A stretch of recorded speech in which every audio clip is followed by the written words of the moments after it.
Welcome mga kapatid at nagagalak po kami na makita kayo muli, Brother Rene, Brother Marvin, Amen. sisters, praise the Lord. Bago natin simulan, bago natin umpisahan, may I call the music team opening prayer for led by Sister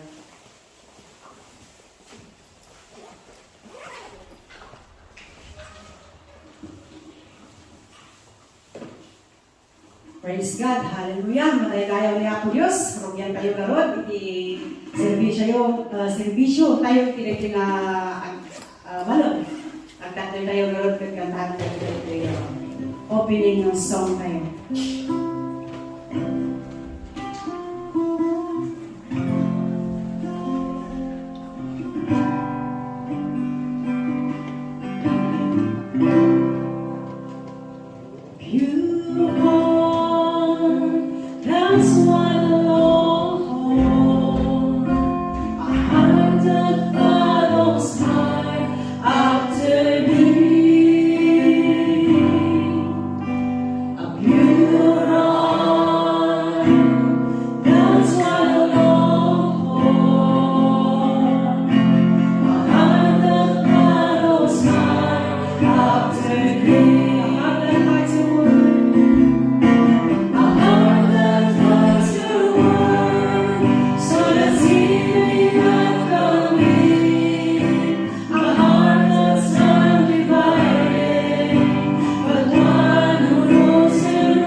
Father God, Lord, thank you so much.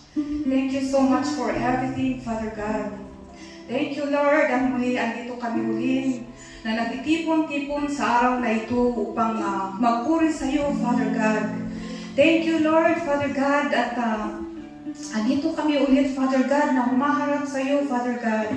Salamat, Apo, iti na-inspirituan ka na kinaimbag mo, nga impaay mo, kinyami, Father God. Salamat, Father God, iti panangilukat mo, iti lapayag mi, tapno, agdangag, iti sasaom, Apo Diyos. Salamat, Father God, iti panangailukat, iti panunod mi, panangailukat, iti puso mi, tapno, da kami nga anak mo, nga ikot agserbi, kan agdayaw, kan aglubagin ka, Father God. Lord, hinihiling namin sa araw na ito na yung Holy Spirit mo, Father God, ang manguna sa aming gagawin mula sa music team na mag-lead ng praise and worship, Father God, at ang aming pastor na palagi mong ginagamit at patuloy na nagpapagamit sa iyo na pumupunta dito sa Pangjo, Father God, na magbahagi ng iyong salita, Father God. Yung tanging Holy Spirit, Father God, ang manguna sa araw na ito sa aming gagawin, Father God. Lord, samahan mo po kami sa aming hakbang na aming tatahakin para malampasan namin ang lahat ng hamon sa buhay, Father God. Malampasan namin lahat ng problema na aming pinapasan, Father God. Malampasan namin ang lahat ng pagsubok, Father God, na dumarating sa buhay, Father God. Samahan mo po kami, Father God. Lord, pinapanalangin namin ang aming mga kapatiran dito sa Pangcho. Pinapanalangin namin ang aming mga kaibigan, Father God, na muli silang manumbalik sa iyo, Father God. Na bumalik sila sa iyo, Father God, na magpuri sa iyo, Father God. Lord, Father God, protektahan mo po kami at mapasa amin ang iyong presensya, Father God. Have mercy on us in our nation, Father God. We ask this through Christ our Lord. Amen.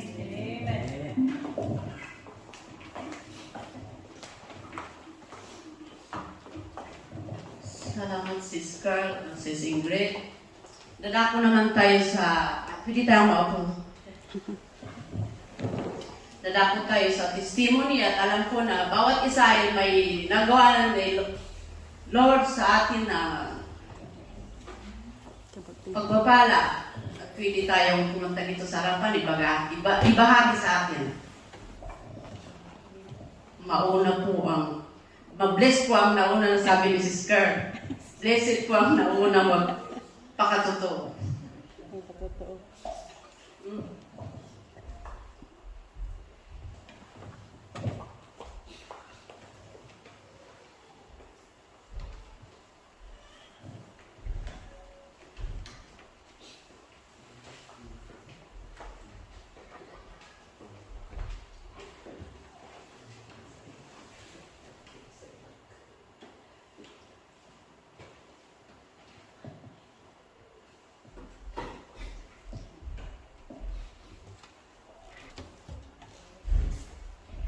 Praise the Lord.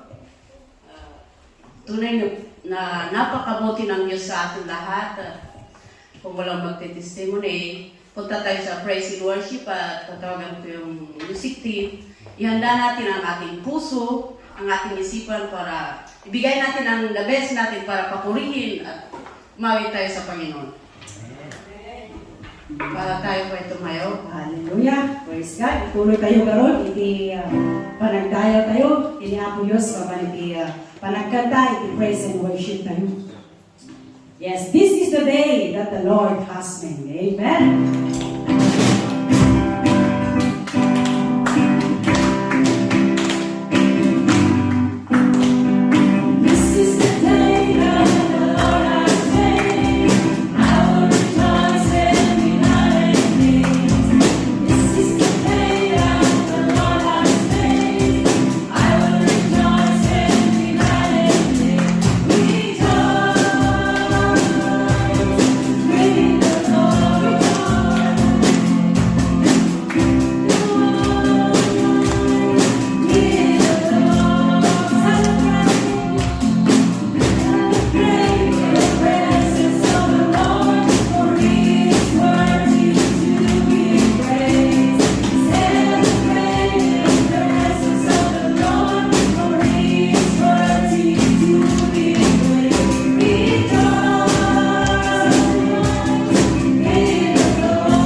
Savior of my life. You alone are high and lifted up, glorious King above, the Holy Lamb of God. You are worthy of all glory. You are worthy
dito sa bukid natin. Mas labi pa rin kaya kami. Wala nang banal na Espiritu na nananahan sa bukid. Maraming salamat sa kanyang powers. Thank you, Jesus. Glorify you. Magnify you. Tandaan tayo man, you are worthy.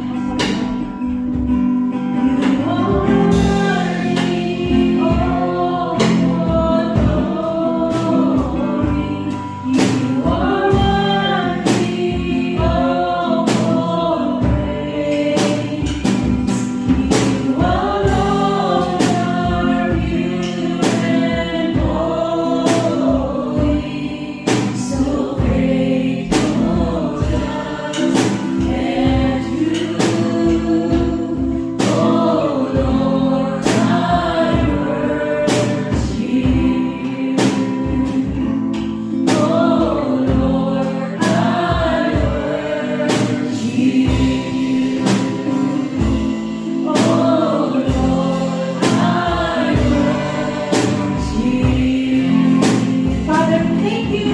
We give you all the praise, the glory, and honor. In Jesus' name we pray. Amen. Tawag kayo, ipresensya ang lahat ng Diyos.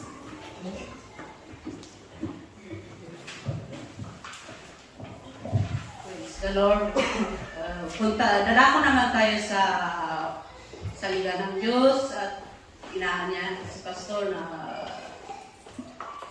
para i-share ang Word of God sa atin. At ihanda natin ang puso, ang ating isipan para tayo mag-focus sa salita ng Diyos. Amen.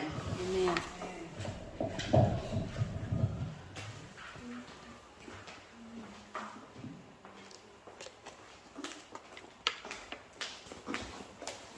Amen. Kanta. Para sa ating mga kanta. Sabay siguro yan.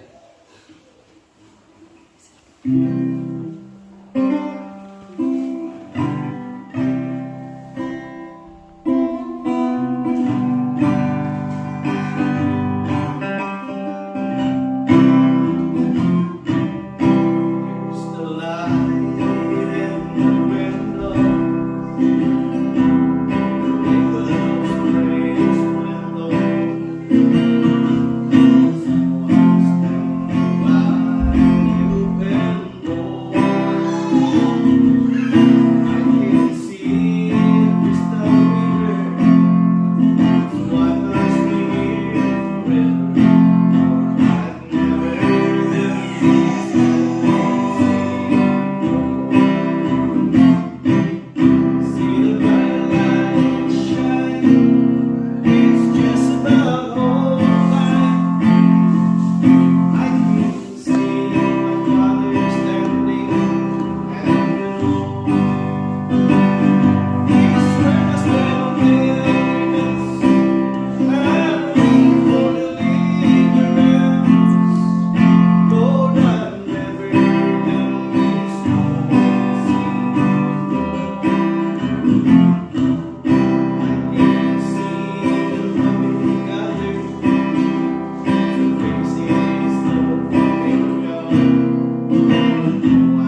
Nakaka-homesick ang muling pag-uwi. Amen?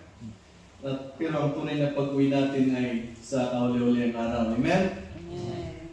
Bago po yan, gusto ko rin po mag-testify sa kabutihan ng Panginoon sa aming pagbakasyon. Binigyan po kami ng 15 days. Although lahat ng hindi naman lahat, yung iba sa plano ay hindi po na-fulfill. Plano namin na pasyalan yung mga kamag-anak sa probinsya. Pero dahil sa kakulangan ng araw, ay limited lang po ang nagawa namin. At mas nakakatuwa doon yung anniversary natin, global anniversary, global convention. No? Makiat yung mga taga Mindanao, Visayas, from Cagayan, yung lalong-lalo na yung mga manggagaling sa Cagayan kasi ang layo sa kanila. Lalakarin ka, pupunta sa pagsakay ng bus. At halos isang araw ang biyahe papunta ng Baguio, pero andun pa rin yung tuwa, yung galak na makibahagi doon sa anniversary natin. Matagumpay naman po yung anniversary. Napakaraming tao, halos yung iba hindi na nakakain. Dahil sa dami ng tao, masikip yung mga daanan, punong-puno po yung gym sa Buyagan. At ang nakakabigay ng bendisyon is yung pagtatapos ng global anniversary natin. Isa yun, and then sa pag-uwi namin, matagumpay naman, nakabalik kami ng maayos. Yung nga lang, magastos. Sa mga magbabakasyon, paghanda niyo muna bago kayo magbakasyon para may satisfaction na. Ang aking may babae ko ngayon is about sa kauli-uli ang araw. No?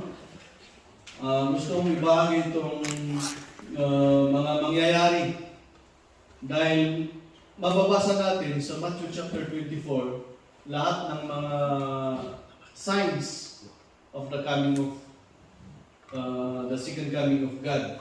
Sa Matthew, bigyan muna natin ng introduction. Sa Matthew chapter 24, verse 1,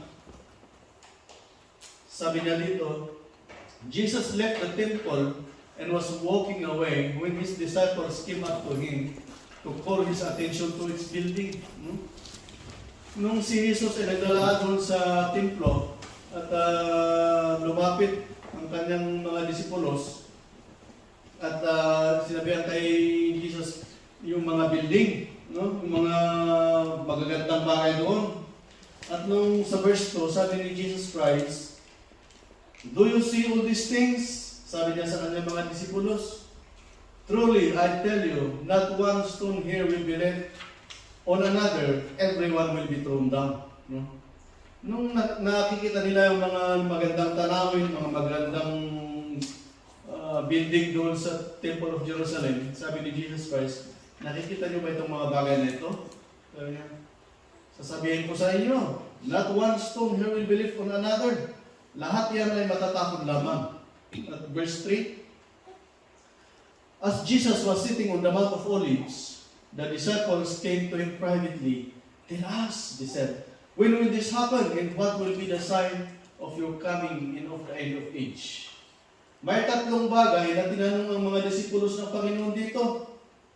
Number 1 is, when will this happen? Kailan mangyayari yung pagkakatapon ng mga building na yun, ng mga bato na yun, kailan mangyayari na masisira ang mga building na yun? At ang isa is, pangalawa is, what will be the sign of your coming? Pangitain na babalik ang Panginoong Hesus. At ang isa is, end of age, katapusan. No? Sumagot ang Panginoon, sabi niya sa verse 4, Jesus answered, "Watch out that no one deceives you." No? Tahan tayo ng deceive. Una na. Next verse. "For many will come in my name, claiming I am the Messiah, and will deceive many. There will be false prophets." Verse 5, verse 6. You will hear of wars, rumors of wars, but see to it that you are not alarmed. Such things must happen, but the end is still to come. Ito yung sabi ng Panginoon, makakarinig kayo ng mga digmaan, mga bali-balita sa digmaan, pero huwag kayong maalarma kasi mangyayari pa ang mga bagay na ito, and then the end will come. Next verse. Nation will rise against nation. Ito, nangyayari na ngayon. In kingdom against kingdom, there will be famines and earthquakes in various places. No? Nation against nations. No? Isa na ito, kasama na ito yung mga nangyayari sa Middle East. No? Iran, Amerika, Russia and Ukraine, China and Taiwan, China against Philippines. Parang bali-balita pa lang, pero yung iba nangyayari na, no? At ito ang sabi ng Panginoon na isa sa mga pangitayin na babalik, na malapit na ang kanyang pagbabalik. Next verse. All these things are the beginning of birth pains. Ano yung mga bagay na sinasabi niya, all these things? Yung mga pangitayin na yon ay simula ng birth pain. Ang birth pain, ang isang nanay na buntis, hindi yan basta biglang manganganak na, no? Sasakit yan, tapos mawawala. Mga ilang araw na naman, mga ilang buwan, sasakit na naman yan, pero mawawala pa rin. Pero, pag sumakit na yan at medyo tuloy-tuloy na at malapit na yung kabuanan, tuloy-tuloy na daw yung pagsakit ng tiyan ng magulang, doon daw malalaman na malapit nang lalabas yung bata. I don't know, kasi lalaki naman ako. But usually, ganun daw siguro. Ganun daw. Ibig sabihin, pag ganun pala ang birth pains, ganun din po ang mangyayari sa malapit na pagbabalik ng Panginoong Hesus. There will be wars, and then no more. There will be earthquakes, famines, and then mawala na naman, and then darating na naman yung araw. Pero pag tuloy-tuloy na yan, tuloy-tuloy na may digmaan, tuloy-tuloy na may mga pangyayaring hindi natin maintindihan, sabi niya sa next verse, next verse. Tingnan mo nga yung verse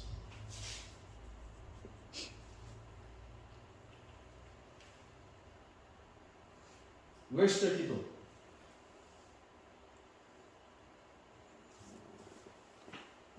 Now learn this lesson from the fig tree. As soon as its twigs get tender and its leaves come out, you know that summer is near. Next verse. Even so, when you see all these things, yung mga nangyayari na mga ito, you know that it is near, right at the door. Pag nangyayari na yung itong mga pangitay na ito, yung mga digmaan, mga sakuna, earthquakes, famines, sabi niya, you know that it is near.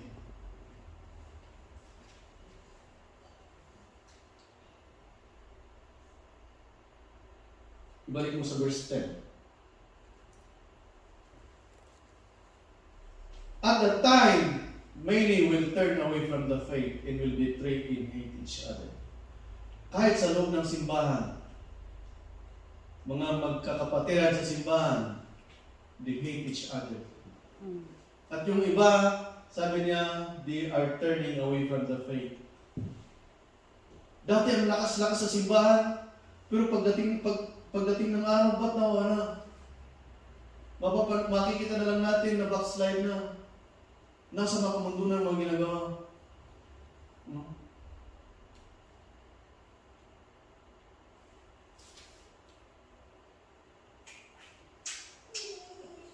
Verse 19. 20, verse 20. Pray that your flight will not take place in winter or on Sabbath. Ano yung flight na tinutukoy dito? The rapture. Manalangin tayo, sabi niya, ng rapture ay hindi mangyayari sa panahon ng winter or on Sabbath. Pag winter, anong ginagawa ng mga tao? Nagpapahinga na lang. Paano sa pananampalataya? Baka sabihin natin, pagod na tayo sa pagpapatuloy natin sa nagsisilbi sa Panginoon. Pero dumating yung time na ikaw ay tinatamad, tapos parang gusto mong magpahinga. Sabbath is rest. Gusto mong magpahinga dahil parang napagod ka, parang hindi mo na, wala ka ng gana pupunta ng church.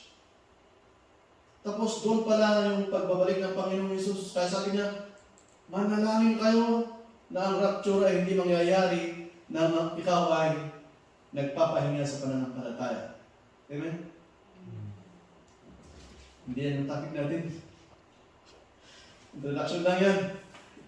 Pag-aral natin kung ano yung susunod dyan after the warning na binigay ng Panginoong Hesus. Makita natin sa verse 24, God's basis of judgment for believers, titles nito. Basihan ng pagja-judge ng Panginoon sa mga mananampalataya. No? So makikita natin sa verse 24, sinabi ng Panginoon ang mga signs of the end times. Nag-warning siya sa mga tao. And then after that, ang susunod dyan is chapter 25.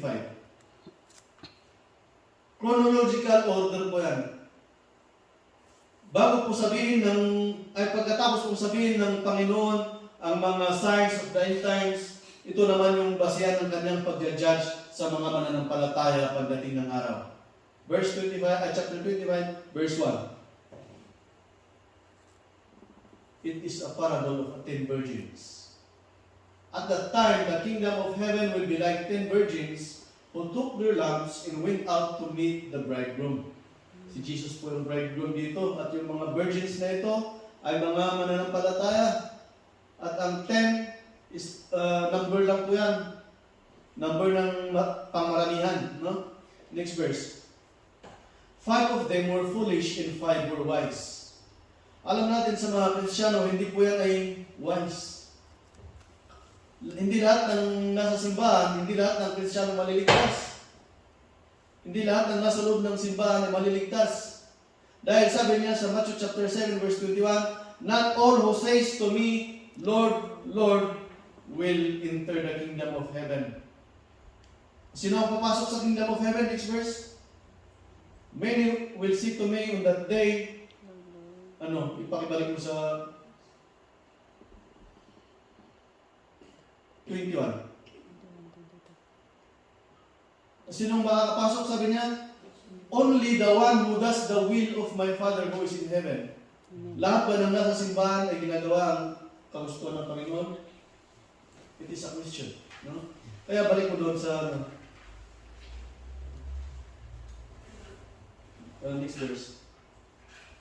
There are foolish and there are also wise. And the foolish ones took their lamps but did not take any oil with them. Meron silang ilaw, pero kukunti na lang or hindi na kumuha ng langis.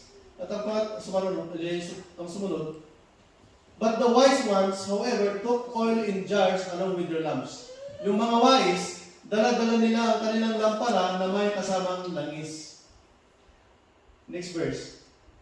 The bridegroom was long time in coming, and they all became drowsy and fell asleep. Ang tagal dumating yung bridegroom, kaya sila ay nakatulog. Next verse. At midnight, the cry rang out, here's the bridegroom, come out to meet him. Dumating na nung madaling midnight yung bridegroom, kaya nagmamadali na sila. Next verse. Then all the virgins woke up and trimmed their lamps. Ilawan ng kanilang lampara. Next verse. The foolish ones said to the wise, ito na, give us some of your oil, our lamps are going out. Bigyan nyo kami ng langis na wala ng apoy namin, sabi ng foolish ones. And then next verse, no, they replied, sabi ng mga wise, no, there may not be enough for both of us. Instead, go to those who sell oil and buy some for yourselves. Inutusan ng mga wise yung mga fools na bumili na lang. Next verse. But while they were on their way to buy the oil, the bridegroom arrived.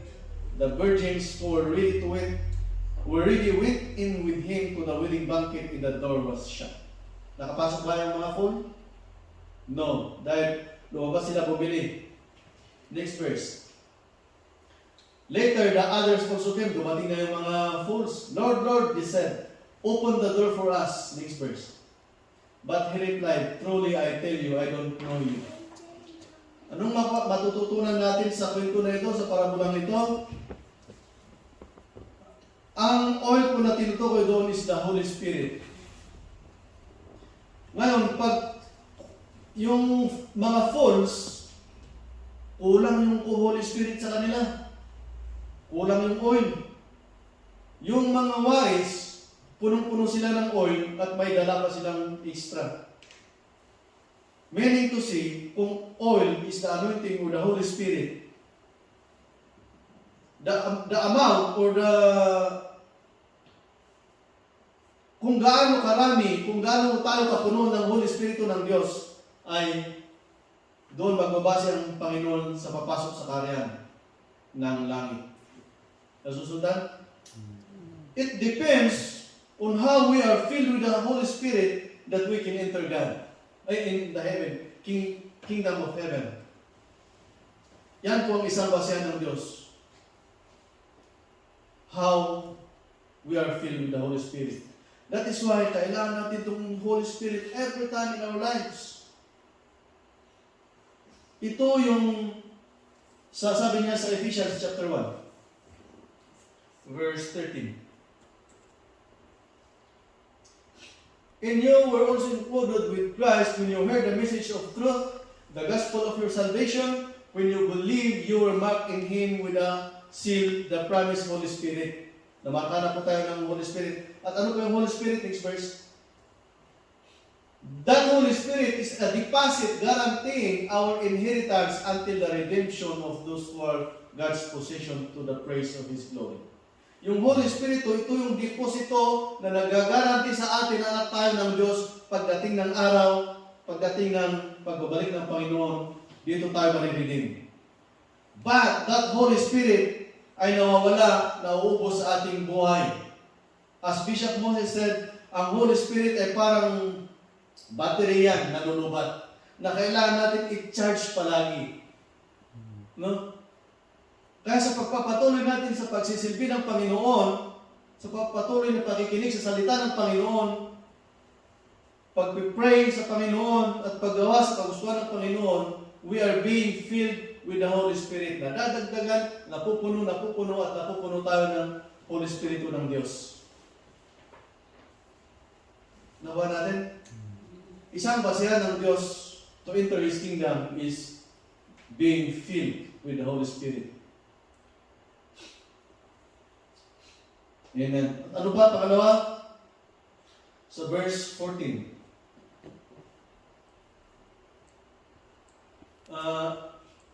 Chapter 25 verse, Matthew chapter 25 verse 14. Ito naman po sa pangalawa. Again, it will be like a man going on a journey who called his servant and entrusted his wealth to them. Next verse. To one, he gave 5 of gold, to another 2 bags, into another 1 bag, each according to his ability. Maganda sana pag tayo bibigyan, no? 5 bags of gold. Ang problema, baka iaramid tayo, ibalay tayo sa bagyo. No? Baka gagawa lang tayo ng bahay natin, baka hanggang doon lang, no? Yung mga pinsan ni Grace, natatapakan yung ginto, hindi nila alam. Pero, talagang God's time na na-reveal yung ginto, yumaman sila. May aggregates. Pero sana nagbigay sila para sa Panginoon, no? And then next verse. The man who had received 5 bags of gold went at once and put his money to work and gained 5 bags more. Ayun. Tinabaho niya. Nag-gain yung kanyang nakuha sa Panginoon ay sa mayaman. Next verse. At yung pangalawa naman, sabi niya, so also the one with 2 bags of gold gained 2 more. Nag-gain na naman. Next verse.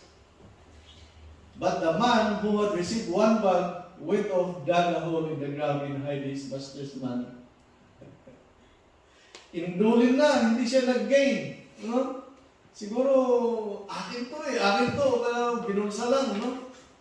Next verse. After a long time, the master of those servants returned and settled accounts with them. Ayun, bumalik na yung master para i-settle accounts yung sa kanyang pinagmanahan. Next verse.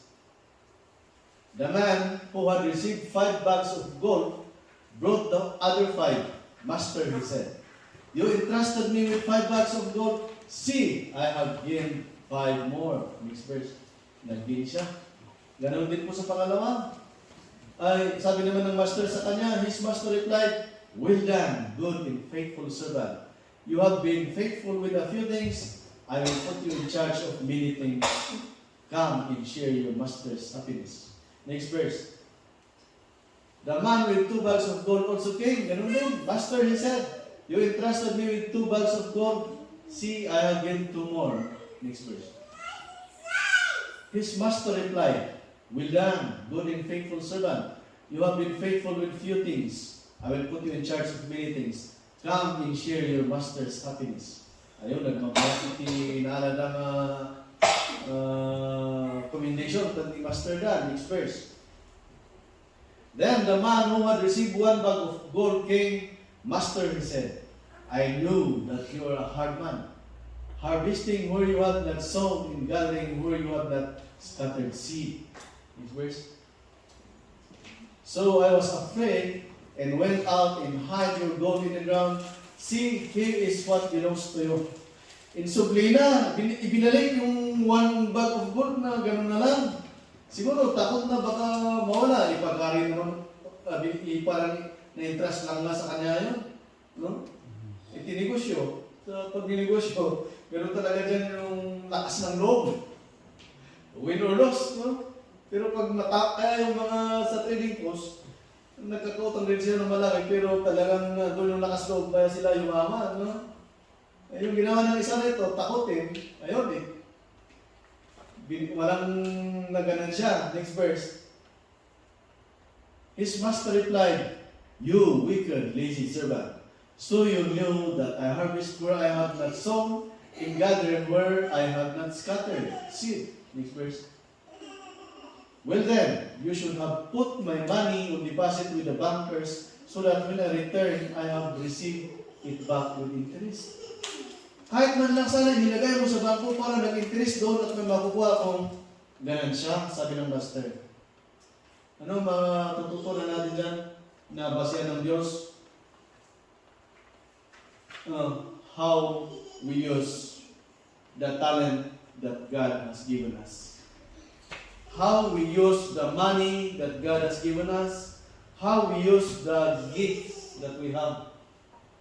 Kung paano natin ginamit yung binigay ng Diyos na gifts, na talent, and money, and even money. Because sabi niya sa Deuteronomy na Diyos ang nagbigay sa atin ng lakas para makapag-earn ng money. No? That is why, isang basehan ng Diyos ay kung paano natin gamitin ang bigay ng Diyos sa atin. Paano mo ginagamit ang talento mo? Kung ikaw mang-aawit, gamitin mo sa church. Kung ikaw ay driver, gamitin mo. Paornong din ko Korea, manginom mo gamit. No, nakamakainong ko na wala hindi mabiro ko tingin ko tati Korea. Agawin na ka na, agtaka, trabaho mo lang ngayon. It's a joke, pero parang kung ano ang meron ka, kung ano yung, kung hindi ka naman marandal at nakaupo ka lamang sa church, pira na lang gamitin mo para, sige, bigyan kita ng masahe, punta ka sa church. No? O mag-feeding program ka doon at magpadala ka ng pastor para mag-share ng salita ng Panginoon. Ano ba? Yung mga sacrifices natin. Paano natin gamitin ang pagpapala ng Diyos sa atin? Amen? Kung anong meron tayo na pwedeng makapagdala ng kaluluwa sa Diyos, ay tutusaran tayo para ito pakinadayawan niya ako. Amen. Next verse. Kaya nagalit itong master, sabi niya, take the bag of gold from him and give it to the one who has 10 bags. Intend na kiti natagin iti sa matulog. Kaya pag sa atin, ay wag nating tayo nga iimot, ti ada tayong bendisyon ti Apo. No? Mamaya, baka kukunin pa sa atin kung ano yung natitira. No? Next verse. For whoever has will be given more, and they have an abundance. Whoever does not have, even what they have will be taken from them. No? Baka yung bigay ng Diyos sa iyo na talento na imbis na gamitin mo, aawit ka sa church para sa kaluwalhatian ng Diyos, baka mawalan ka na ng galing sa pagkanta. No? Meron tayong kasama dati, huwag ko nang banggitin ang pangalan. Singer. Ganda ng boses. Ang dami na yung courage. Pero hindi siya nagpatuloy. Mga makulong awitin na lang. Tapos minsan, niyaya namin sa church. Aganda ko na, awit ka naman para mabindisyonan kami. Halos wala na siyang may awit. Nakalimutan na yung mga makadiyos na awitin. No? Mga ganyan. Lahat sana ng pagpapala ng Diyos na bigay sa atin, gamitin natin para sa kaluwalhatian ng Diyos. Amen? Amen. Ano pa? Pangatlo, next verse. Sa verse 30. Verse 30. Oh. 31. Ito ang pangatlo. When the Son of Man comes in His glory, and all the angels with Him, He will sit on His glorious throne. Next verse. All the nations will be gathered before Him. He will separate the people one from another as a shepherd separates the sheep from the goats. Kung bakit natin, all the nations, lahat ng mga Kristiyano mag-iipon doon sa harapan ng Panginoon at masisiparate ang bawat masisiparate. Next verse. He will put the sheep on His right and the goats on His left. Next verse. Then the king will say to those on His right, ano yung nasa right? Mga sheep, no? Come, you who are blessed by my Father, take your inheritance, the kingdom prepared for you since the creation of the world. Next verse. For I was hungry, and you gave me something to eat. I was thirsty, and you gave me something to drink. I was a stranger, and you invited me in. Next verse. I needed clothes, and you clothed me. I was sick, and you looked after me. I was in prison, and you came to visit me. Next verse. Sumagot yung mga tao, mga righteous, sabi niya, Lord, when did we see you hungry and feed you, or thirsty and give you something to drink? Next verse. When did we see you a stranger invited you in, or needing clothes and clothed you? When did we see you sick or in prison and go to visit you? Next verse. Ayan. The king will reply, truly I tell you, whatever you did for one of the less of these brothers and sisters of mine, you did it for me. Amen. No? Mga righteous yan, sila yung mga sheep. Ano yung ginawa natin sa pada natin na tao? Kasama natin na mananampalataya sa mga tao na nangangailangan ng tulong, yun din po ang ginawa natin sa Panginoon. Ayon sa kanyang salita. That whatever you did for one of the least of these brothers and sisters of mine, you did it for me, sabi ng Panginoon. Next verse. Ayun na naman sa kabila. Then He will say to those on His left, ano yung mga goat? Depart from me, you who are cursed, into the eternal fire prepared for the devil and his angels. Next verse. For I was hungry, and you gave me nothing to eat. I was thirsty, and you gave me nothing to drink. Next. I was a stranger, and you did not invite me. I needed clothes, and you did not clothe me. I was sick in prison, you did not look after me. Next verse. They also will answer, Lord, when did we see you hungry or thirsty or a stranger or needing clean clothes or sick or in prison and did not help you? Next verse. He will reply, truly I tell you, whatever you did not do for one of the least of this, you did not do for me. Ano? Sabi ng Panginoon, yung hindi nyo nagawa sa mga tao na nangangailangan ay hindi nyo nagawa sa akin. Anong matututunan natin dito? Nabasa ng Panginoon. Paano tayo nagtrabaho sa mundong ibabaw habang tayo ay nabubuhay? Paano tayo nagbihig bilang mananampalataya? This is our life today. Kailangan nating isabuhay ngayon ang salita ng Panginoon para pagkaharap natin ang Panginoon ay sasabihin niya sa atin na welcome, good and faithful servant. Kahapon na pag-aralan natin yung Romans chapter 2 verse 6.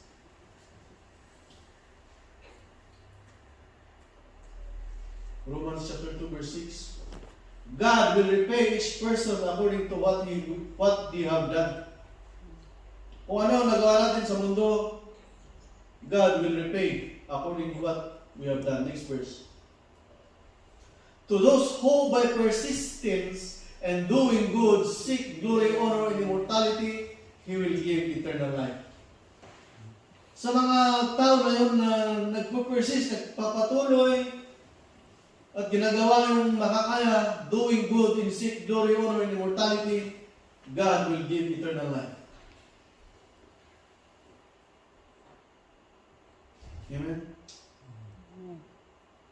Revelation chapter 20 verse 12. Ito sa langit na to, I saw the dead, great and small, standing before the throne, and books were opened. Another book was opened, which is the book of life. The dead were judged according to what they have done, as recorded in the books. The dead were judged according to what they had done as recorded in the books. Kaya lahat po ng ginagawa natin ay may record. Yung nagawa mo na kabutihan na parang hindi na mapansin ng mga tao, nakikita po ng Diyos yan. Amen. At yung mga hindi kaya na ginagawa natin, may record po yan. As anong mata, no Jay lamit at tugaw tayo iti sa mga nga po Diyos at i-flash na DJ, nararamit tayo, isibigyak tayo iti may sa TV. Ano nga tayo, itirin na, imagine naman tata. Imagine mo ngayon kung ano, ang pakiramdam mo pag dating natin sa langit at i-flash ng Panginoon ang buhay mo doon sa monitor. Pero napakabuti ng Panginoon dahil tinanggap niya tayo. No? Na ang buhay natin ay may patutunguhan pa na.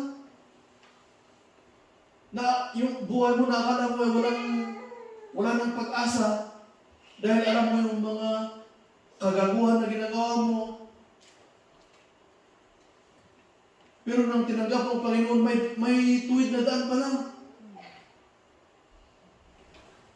Ako yung pastor kung ready din nag-share nung nag-share siya sa bahay nung bago kami babalik.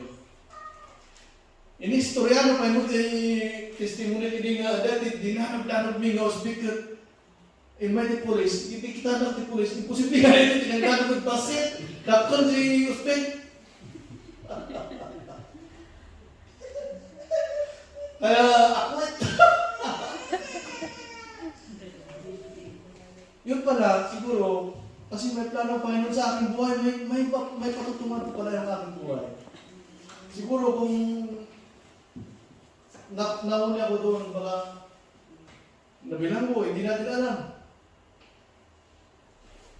Siguro nakita pa rin ng Diyos yung maliit na sa aking puso na pagmamahal sa Diyos. Kahit ako po'y lasing mo, marunong din pa akong manalangin. So yun, the dead were judged according to what they had done. Lahat tayo ay mamatay. pagdating ng araw, harapin natin ang Panginoon. At ma-judge tayo kung ano yung nagawa natin, yung kung kabutihan, or kung para sa ikakapuri ng Panginoon yung mga nagawa natin. Sabi ng Panginoon, dadalhin ka doon sa right at sasabihin sa iyo, take your inheritance. Yun lang, tatlo. Kung meron pang iba, siguro sa susunod na lang. Pero yung nakita natin, it is really the basis of God's judgment for believers. Number one is how we are filled with the Holy Spirit. Second is how we use the talent, how we manage the talent that we receive from God. And the third is kung anong mga nagawa natin dito sa mundo para sa kakabuti ng Panginoon.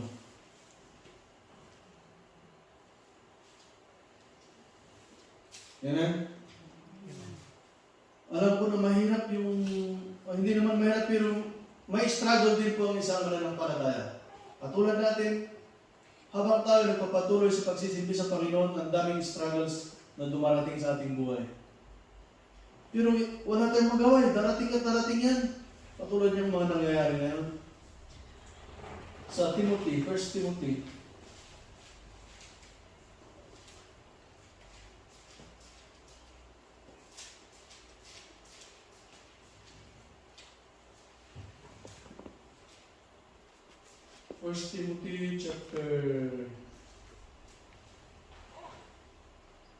chapter 4,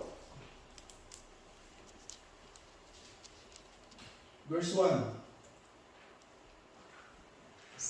The Spirit clearly says that in later times, some will abandon the faith and follow deceiving spirits. Isa itong struggle natin. Minsan parang napapagod ka na. Minsan yung katuruan parang tinatamaan ka. Gusto mo na lang iwanan. Sabi niya, abandon the faith and follow deceiving spirit. Doon ka na lang sa mga nagpipreach na magandang pinipreach. Yung, ay, tiba na niya putos at mabindisyonan. Mabindisyonan, tinilabak lang. Ay, natatawa, gano'n nagsimba na kasi siya.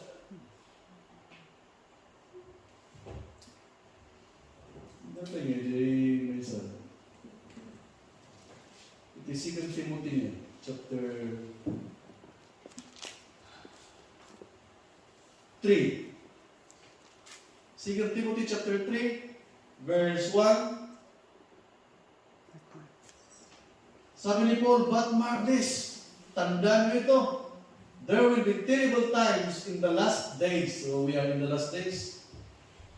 People will be lovers of themselves. Next verse. Lovers of money. Lovers of money. Antay magayat ni manya, kaya ito tayo kabusog tayo lang, kasi ito mo na rin biblag. No, mahalin ang tao eh. Lovers of money. Dami iti pilosopo ka ng if money is my enemy, ano yun naman na? No, kalaban ko iti kwarta. Una mo tinasawala ang Diyos nga atat, ikabusog ko, kung na. Kung kaaway ko ang pera, sabi sa Biblia na mahalin ko ang aking kaaway. Hindi mahalin ko yung pera. Pilosopo, no? But in the last days, sabi ni Apostle Paul, people will be lovers of themselves. Sarili nilang talaga minamahal. Lovers of money, boastful, proud. Ay, di gurot naman minsan. Igurot sumahan ng baling yawan. Dahil ito Facebook ko, talaga, Texas igurot naman minsan. Adalang iti nakita na ng tera, iti magkaigurot tayo kat ni. Igurot akmat. Takdat tayo igurot. Medyo kung minsan pride, no? Abuse, disobedient to parents. Ito na naman. Mga bata talagang disobedient. Ungrateful, unholy. Next verse. Without love, unforgiving. Without love, wala pagkata. Unforgiving, ito nga mamagpakawan. Sa atin, jay sa ag-idilog. Meron ka nang nakaway, hindi na matapos-tapos, mga sip-siputan pa yun, o dati kamali na para i-post mo yung Facebook. Unforgiving. Slanderous. Slanderous na kaya at sa teleport niya. Yung pagkaharap mo, mabuti, pero pag nasa likod pala, kinukwento ka pala. Without self-control. Sino wala anti-self-control na rin eh. Number one na struggle natin is self-control. Sa company, sa loob ng pamilya. Ano pa? Brutal. Not lovers of the good. Next verse. Treacherous, rash, conceited, lovers of pleasure rather than lovers of God. Ito na mahirap. Yung lovers of pleasure, yung mas gusto mo pang mamamasyal kaysa yung magsilbi sa Panginoon. Gusto mo muna, inuunang pa natin yung sa mga kaibigan natin, birthdays, inuman, than lovers of God. Yan ang mahirap.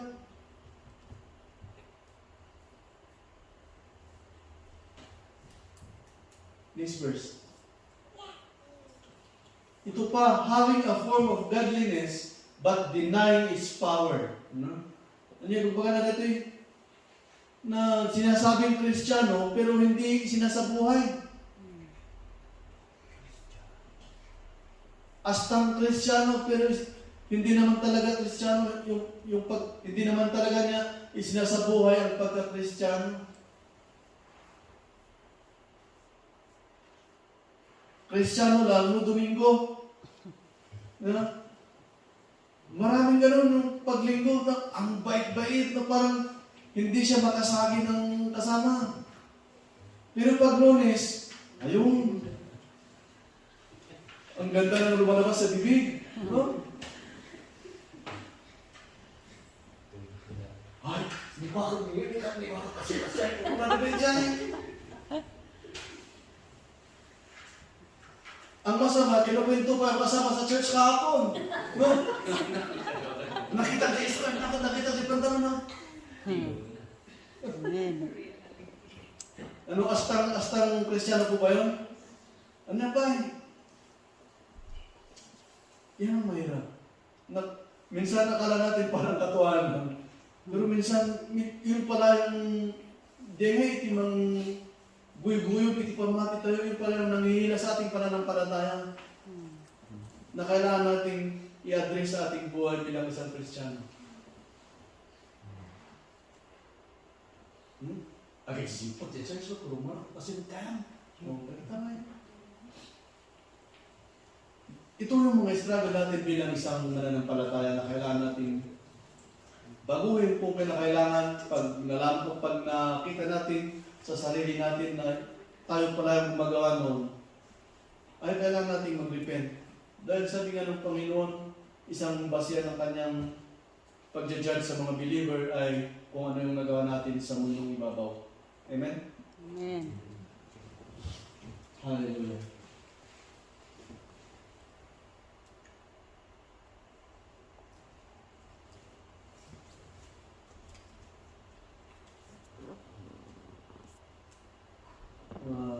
Kalapsat, ito lang po ang aking may share at sana na-encourage tayo na magpatuloy.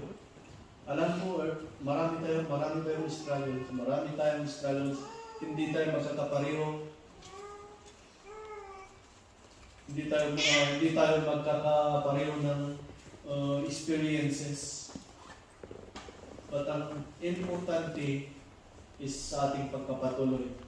Hindi natin alam ang pagbabalik ng Panginoong Hesus. Pero nakikita natin yung mga sinyales. Tingnan yung mga tao ngayon. Parang normal na yung nangyayaring mga kaguluhan. Imbis na ma-warningan tayo para mag-focus na tayo sa ating pananampalataya, hindi parang Kasla lumablabas lang eh. Dahil ko lang namang mangyari. We need to be one.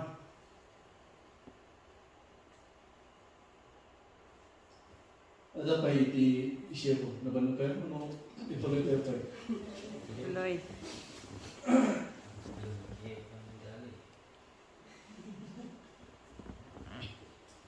Iti First Thessalonians Balijay.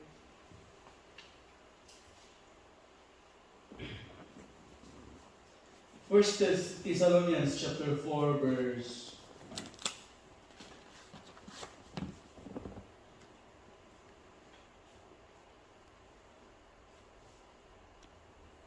13, it'll be 13. Brothers and sisters, we do not want you to be uninformed about those who sleep in death, so that you do not grieve like the rest of mankind who have no hope. Next verse.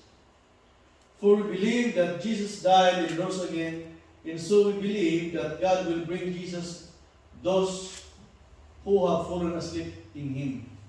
Next verse. According to the Lord's word, we tell you that we who are alive, who are left until the coming of the Lord, will certainly not receive those who have fallen asleep. Tinutukoy po nito yung darating na rapture. Next verse. For the Lord Himself will come down from heaven with a loud command, with the voice of the archangel, and with the trumpet call of God. Amoy iti ko and the dead in Christ will rise first. Ang gusto kong bigyan ng din dito is itong the trumpet call of God. Amoy noong unang panahon, pag may digmaan, noong unang panahon, last verse nito, unang panahon, pag time ng digmaan, may may mag-ano ng trumpeta yung leader nila para makapaghanda. No? Para makapag-prepare, mag-ano yan ng trumpeta. Alam niyo yung symbolical ano niyan ngayon? Itong mga nag-share ng salita ng Panginoon na nag-warning. And I'm blowing the trumpet now na kailangan natin maghanda. Amen? I'm blowing the trumpet. Kailangan natin maghanda. We don't know. Amen? So let us just continue. Laging handa. Laging puno ng Holy Spirit. Amen? Ito lang po aking ma-share. At maraming salamat sa pakikinig. Let us pray. Lord, maraming salamat, Panginoon. Maraming salamat sa iyong mga salita. Lord, tulungan mo kami na intindihin itong mga salita mo, Panginoon.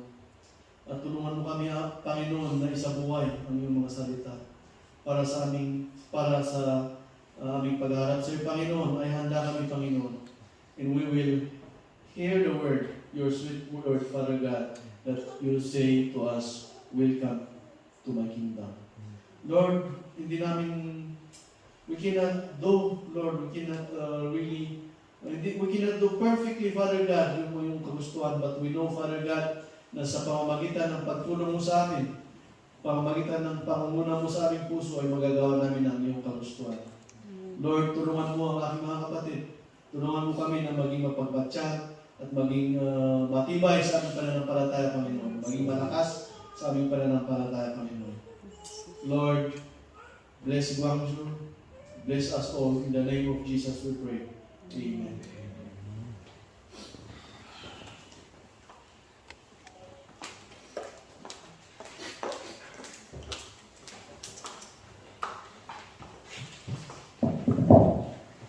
Salamat, Pastor, sa Word of God na encouragement na muling nagpapaalala sa atin na ang salita ng Diyos, ang Diyos ay hindi lang mapapakinggan natin na information sa atin, pero magiging transformation sa ating buhay. Amen. At tayo po ay dadako sa pagbibigay sa pamamagitan ng ating offering na pagbalik ng pasasalamat sa ating Diyos. At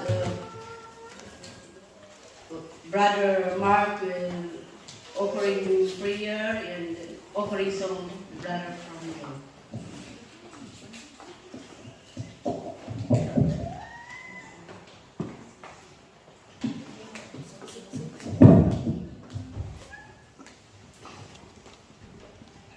Hallelujah! Praise the Lord!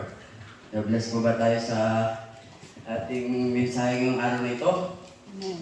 Dumako na po tayo sa pagbibigay. And ang sabi po dito sa Luke chapter 16 verse 10, ang taong mapagkakatiwalaan sa maliit na bagay ay mapagkakatiwalaan din sa malaking bagay.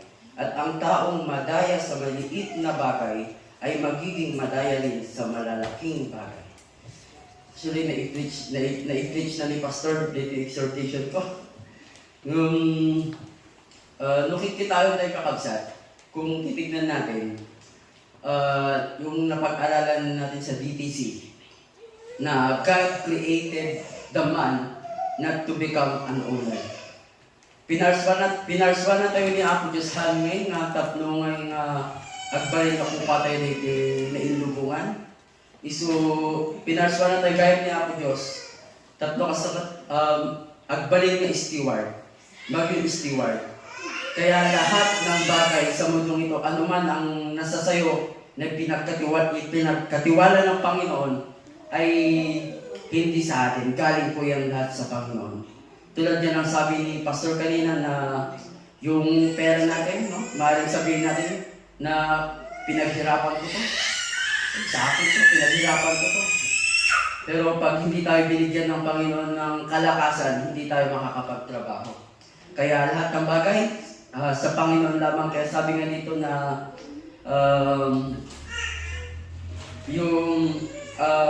kailangan natin i-manage yung ipinagkaloob sa atin ng Panginoon, maliit man o malaki, gamitin natin sa ikakaluwalhati ng Panginoon. No?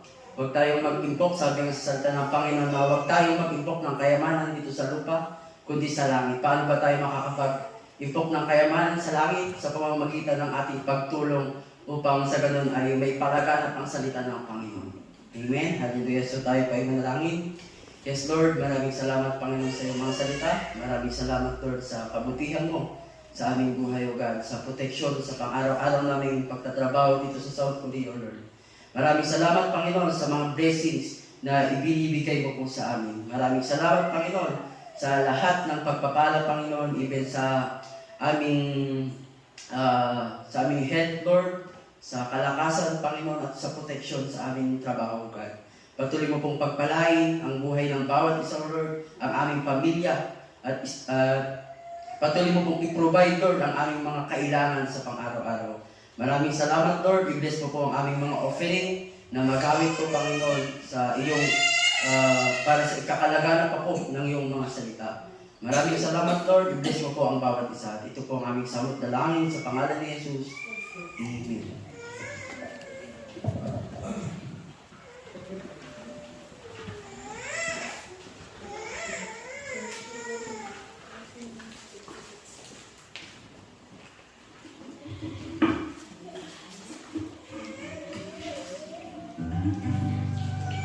Tuloy tayo ni Apo Diyos, kakabsat.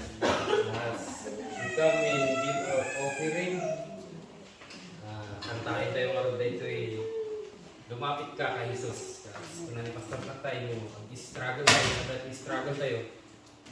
At kararag, masilig tayo ni Jesus, isinti mang turong kanya tayo. Amen. Fulfill ka rin, hindi pagkasapulan tayo.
sa Kanya, buhay mo ay alay, at iyong mararanasan tunay na kapayapaan.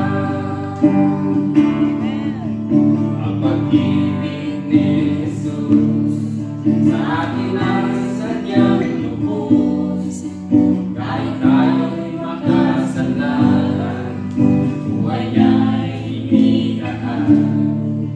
Sino mang mananawagan sa banal niyang pangalan, makamit ang kaligtasan, buhay na walang hanggan. Tumawag ka kay Jesus at manalig ng lubos, at iyong makakamtan kapayapaan ay nasaan. Siya ang iyong kailangan sa tapat na kaibigan, bigyan niya papabayaan, pag-ibig niya'y walang hanggan. Lumapit ka kay Jesus, siya sa'yo'y naghihintay, ang bigay sa buhay, sa Kanya mo ay ibigay. Manalig ka sa Kanya, ang buhay mo ay ialay, at iyong mararanasan tunay na kapayapaan. Tumawag ka kay Jesus at manalig ng lubos, at iyong makakamtan kapayapaan ay nasaan. Siya ang iyong kailangan sa tapat na kaibigan, bigyan niya papabayaan, pag-ibig niya'y walang hanggan. Bigyan niya papabayaan, pag-ibig niya'y walang hanggan, at iyong mararanasan tunay na kapayapaan.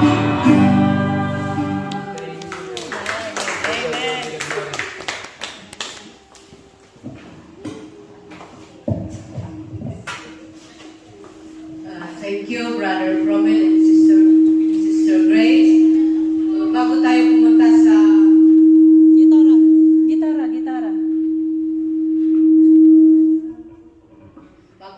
bago tayo pumunta sa closing prayer, may announcement po ba? Pastor, announcement.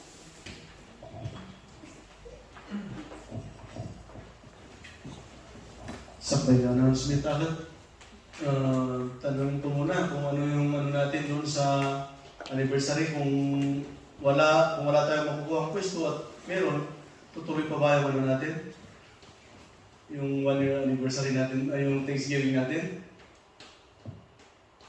Hindi, pagtutungtungan yung sa Sunday. So, siguro si Bro Cloud, kung magbibiyaya siya pupunta dito. Eh, kung wala, sino kaya? Baka may pwede nang tumayo dito.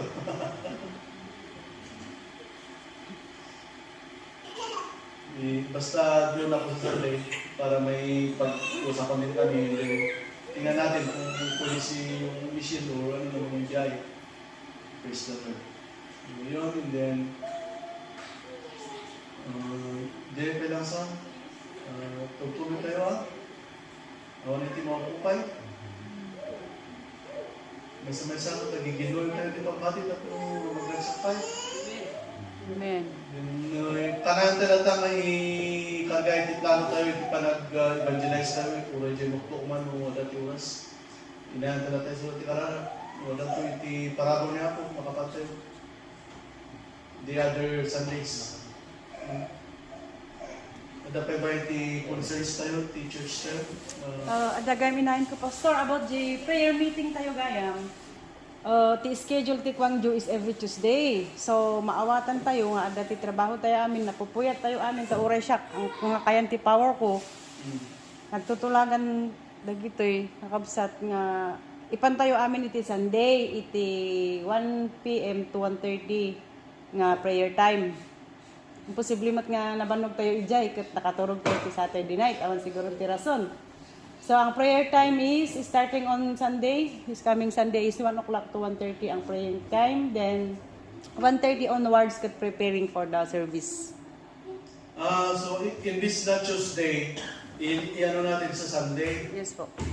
para at least lahat tayo Maka-attend. maka-join. Opo. Kasi pag Tuesday, baka isa lang ng mag-ano, Oh. sayang lang din. O walang mangyayari. So, mas maganda gawin natin Sunday from 1 to 1:30. Yes po. Pwede rin po. Kausapin na lang natin si Pastor. So, sa mga gustong makisama, makijoin, then open po tayo 1 to 1:30 dito sa church. Or dito ba sa church? Un pastor. Ayun po. At pwede doon na kailangan natin pag-usapan.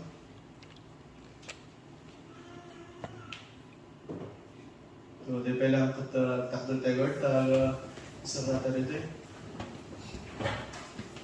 Una po Diyos, agyaman kami o Lord, iti kanimbag mo. Salamat po Father God, iti aldaw mo nang ngayon pa mo kada kami, ngumulong iti presensya. Nang nangaruna rito yung pigsa at ang biyag ngayon, tulo kada kami po Diyos. Salamat po na yung Lord.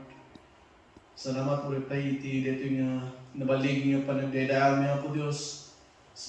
Sika kumay iti may talay ka lagi ito eh. Awat ang lagi ito yung panagdayaan niyo Lord. Akas may isang samiwang na po Diyos iti dapayag. Apo, bendisyon namin itong gamay sa nga datoy. Bendisyon namin iti pamilya nga itaktakder niyo Father God. Bendisyon namin iti Guangzhou Outreach. Lord, amin kalinga plano mi para iti pakidala iti Guangzhou. Taga minatang kapo iti patuloy nga parabo mo Lord. Iti pagayatama po Diyos dito yung place of worship niyo Lord. Nga iso iti tagtarigagan niya po Diyos. Siya pa'y kumaapo tapat gamo Lord na makala kami iti place of worship o Father God.